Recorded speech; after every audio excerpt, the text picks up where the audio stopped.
കേരളത്തിലെ ഏതാണ്ട് എല്ലാ ജില്ലാ കേന്ദ്രങ്ങളിലും ഇന്നും നാളെയും മറ്റന്നാളുമായി രീതിയിലുള്ള വലിയ പ്രതിഷേധങ്ങൾ ഉണ്ടാകുന്നുണ്ട്. കൃത്യമായ പൊളിറ്റിക്കൽ ഇസ്ലാമിന്റെ തൈനിറം തിരിച്ചറിയുന്ന ഈ ലോകം മുഴുവൻ നിങ്ങൾക്കൊപ്പമുണ്ട് തുടങ്ങിയിട്ടുള്ള വലിയ മുദ്രാവാക്യങ്ങൾ മുഴക്കിക്കൊണ്ട് അത്തരം പ്ലക്കാർഡുകളൊക്കെ ഉയർത്തിപ്പിടിച്ചുകൊണ്ടാണ് സമാധാനപരമാണ് ഈ വലിയ പ്രതിഷേധം തലസ്ഥാന നഗരിയിലൂടെ ഇപ്പോൾ മുന്നോട്ട് പോകുന്നത്. പാളയത്ത് രക്തസാക്ഷി മണ്ഡപത്തിൽ ഒരുക്കിയ വേദിയിലേക്കാണ് ഈ പ്രകടനം പോകുന്നത്. അവിടെ ടി.പി. സെൻകുമാറിനെ പോലെയുള്ള RSSന്റെ പ്രമുഖരായിട്ടുള്ള അതോടൊപ്പം തന്നെ RSSന്റെ പ്രമുഖരായ നേതാക്കളടക്കം ഈ മാർച്ചിനെ അഭിസംബോധന ചെയ്ത് സംസാരിക്കും. ഇപ്പോൾ വിവിധ ഹൈന്ദവ സംഘടനകളുടെ ഹിന്ദു ഐക്യവേദിയുടെ, ക്ഷേത്ര സംരക്ഷണ സമിതിയുടെ, വിശ്വ ഹിന്ദു പരിഷത്തിന്റെ, രാഷ്ട്രീയ സ്വയംസേവക സംഘത്തിന്റെ, അതോടൊപ്പം തന്നെ ഭാരതീയ ജനതാ പാർട്ടിയുടെ തുടങ്ങി നിരവധി സംഘടനകളുടെ പ്രതിനിധികളും നേതാക്കളും എല്ലാം ഈ പ്രകടനങ്ങളിൽ അണിനിരക്കുന്നുണ്ട് എന്നുള്ളതാണ്.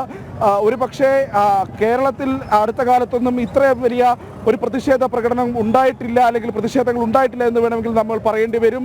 മറ്റൊരു രാജ്യത്തെയാണെങ്കിലും അവിടുത്തെ ഹൈന്ദവർ, അതോടൊപ്പം തന്നെ ക്രിസ്ത്യാനികൾ, സിഖുകാർ തുടങ്ങിയിട്ടുള്ള മതന്യൂനപക്ഷങ്ങൾ നേരിടുന്ന കാലങ്ങളായിട്ടുള്ള വേട്ടയാടൽ അതൊരു ഭരണകൂട ഭീകരതയായി പോലും മാറിയിരിക്കുന്ന സാഹചര്യം. അത്തരം വേട്ടയാടലുകൾക്ക് നേരത്തെയും ഉണ്ടായിരുന്നു. കാലങ്ങളായി ഹൈന്ദവ ജനസംഖ്യയുടെയൊക്കെ വലിയ ഇടിവ് ബംഗ്ലാദേശിലും മറ്റും ഉണ്ടായിട്ടുണ്ട്. പക്ഷേ അതിനപ്പുറത്തേക്ക് മാറി ഒരു സർക്കാരും ഒരു സൈന്യവും പോലീസും ഒക്കെ ചേർന്നുകൊണ്ടുള്ള വലിയ ഹൈന്ദവ വേട്ട, ക്രിസ്ത്യാനികൾക്കെതിരെയുള്ള പീഡനങ്ങൾ, സിഖുകാർക്കെതിരെയുള്ള അതിക്രമങ്ങൾ, അതോടൊപ്പം തന്നെ സന്യാസിമാരെ പോലും അറസ്റ്റ് ചെയ്യുന്ന നടപടികൾ, രീതികൾ, അങ്ങനെയൊക്കെയുള്ള വലിയ പ്രശ്നങ്ങൾ നടക്കുമ്പോൾ അതിന് പിന്തുണ നൽകുന്ന ഒരു സർക്കാരിനെതിരെ, അതിന് പിന്തുണ നൽകുന്ന സൈന്യത്തിനെതിരെ അത്തരത്തിൽ വലിയ പ്രതിഷേധം തന്നെയാണ് ഇപ്പോൾ കേരളത്തിന്റെ വിവിധ ഭാഗങ്ങളിൽ ഉയർന്നുകൊണ്ടിരിക്കുന്നത്.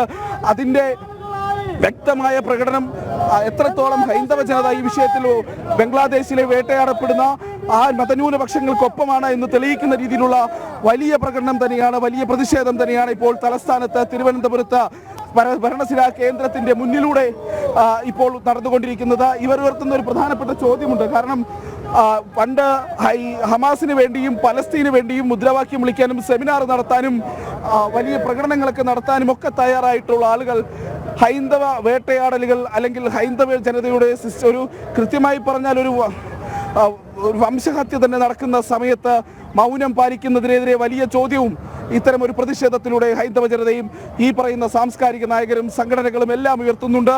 വലിയ പ്രതിഷേധം തന്നെ ഇപ്പോഴും തിരുവനന്തപുരം അല്പസമയത്തിനകം പ്രമുഖരായിട്ടുള്ള ഹൈന്ദവ നേതാക്കൾ, ടി.പി. സെൻകുമാറിനെ പോലെയുള്ള നേതാക്കൾ, എം രാധാകൃഷ്ണനെ പോലെയുള്ള നേതാക്കളൊക്കെ ഈ പ്രകടനത്തെ അഭിസംബോധന ചെയ്ത് സംസാരിക്കുന്നതായിരിക്കും.